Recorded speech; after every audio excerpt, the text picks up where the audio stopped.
তবে কি অতিরিক্ত নারী আসক্তির কারণে সৃজিত ও মিথিলার সম্পর্কটি ভেঙে গেল? সৃজিত ও মিথিলার ডিভোর্স নিয়ে প্রতিনিয়ত গুঞ্জন চলতে থাকে। বিগত 1 থেকে 1.5 বছর ধরে তাদেরকে একসঙ্গে আর দেখা যায় না।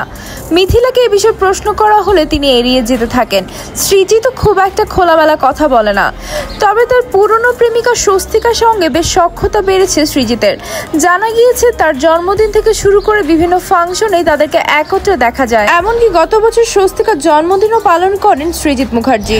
মিথিলাকে ডিভোর্সের বিষয়ে প্রশ্ন করা হলে মিথিলা সত্যি মিথ্যে জেনে তুমি কি করবে বা কে কারি বা তাতে কি লাভ হবে বলো? এইটা মানুষের আসলে ব্যক্তিগত জীবন নিয়ে একজন মানুষের এটা অকারণে আসলে এই পরচর্চা পরনিন্দার মতো একটা বিষয়। আমার হাসি পায়, কারণ আসলে মানুষের মানে আমার ব্যক্তিগত জীবন সম্পর্কে কিছুই জানে না।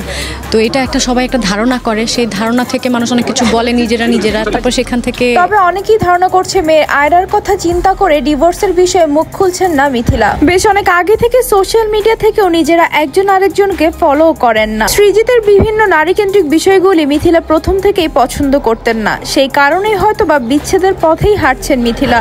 দর্শক, এই বিষয়টি নিয়ে আপনাদের কি মন্তব্য আমাদেরকে অবশ্যই কমেন্ট করে জানাবেন।